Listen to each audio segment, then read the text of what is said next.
Hi all, Stanky here. Let's talk about something that bums me out real bad, Microsoft. On July 2nd, 2025, Microsoft announced sweeping layoffs company-wide. These layoffs affected the Xbox brand, leading to hundreds of people losing their job across Xbox's many different studios. Studios like Rare, Raven, and The Initiative got hit hard, and this comes as a string of failures for the brand, as the publisher has now canceled Hi-Fi Rush 2, Perfect Dark, Forza Motorsport, and Everwild over the past 5 years alone.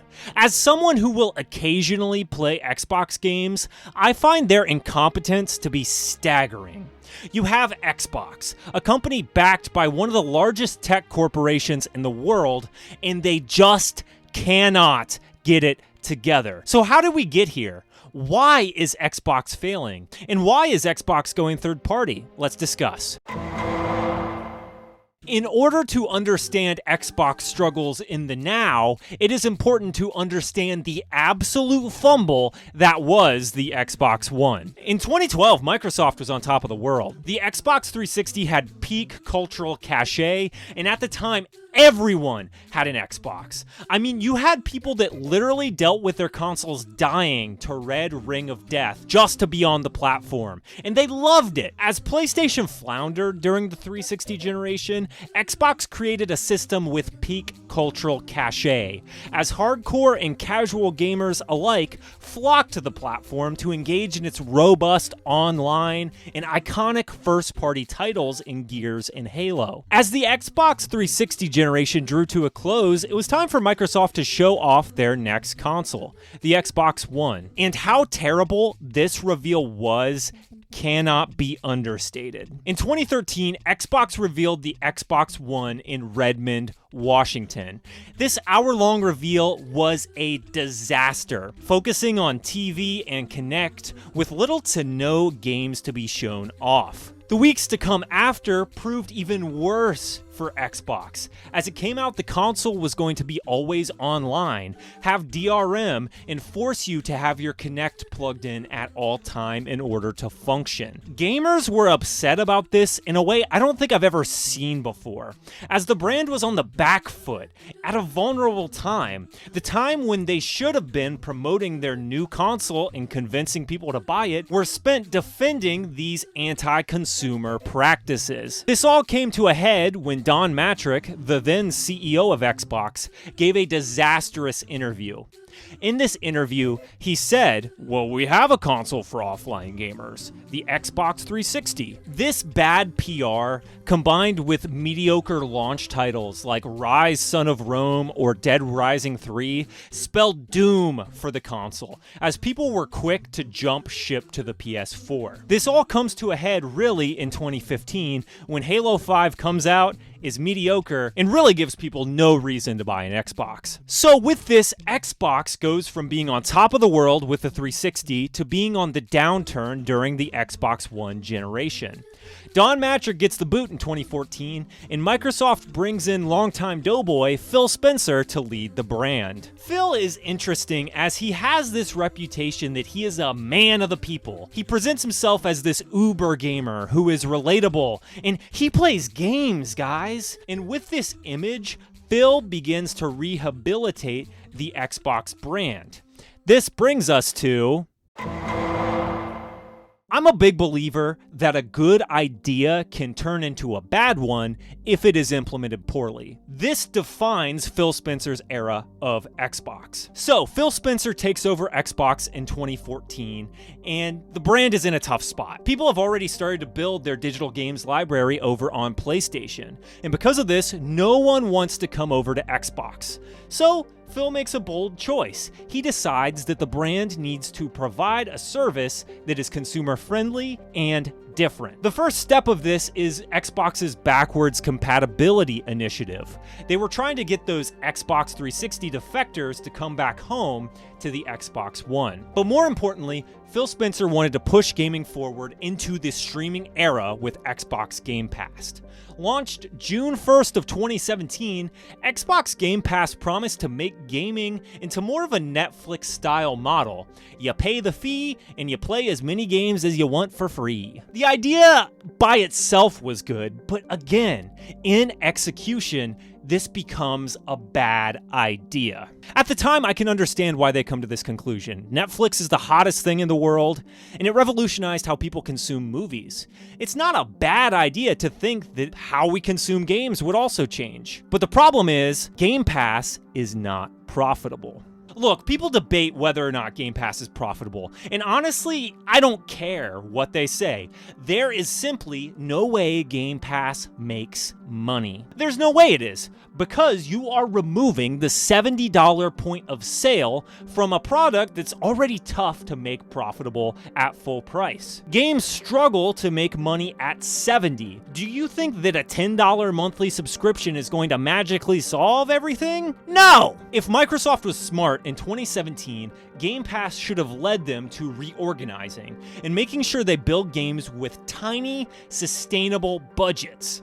But the leadership team at Xbox was too disorganized and frankly too unqualified to do that. Analysts estimate that Game Pass would need about 100 million subscribers to be profitable, and it never got to that point. Last we heard it was at like 32 million or something like that. So you have a streaming service that isn't really profitable in 2017. Then you come to your next problem. This problem is streaming services need consistent content to attract audiences and grow.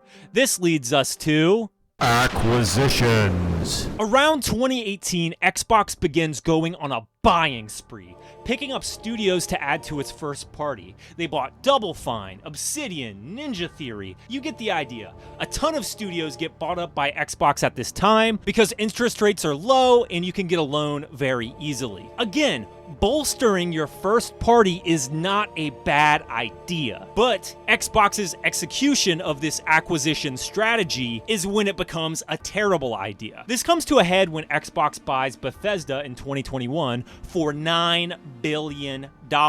Suddenly, you have Xbox, a first-party publisher that has never had too many first-party studios, buying a whole-ass publisher. In a few short years, Xbox has ballooned into this massive studio system. They had too many studios, and their mediocre leadership team had no clue how to manage all the talent under that umbrella. Xbox was able to buy all of these studios because their big parent company, Microsoft, was footing the bill. It's an interesting scenario where the Xbox brand by itself doesn't make enough money to be sustainable, but with Big Daddy Microsoft behind them, they can buy anything. So they have all of these problems, and in their infinite wisdom, as they struggle to organize all of their studios, they decide to buy another publisher. Enter Activision Blizzard. When Microsoft buys the Call of Duty publisher Activision Blizzard in 2023, they pay $69 billion for it.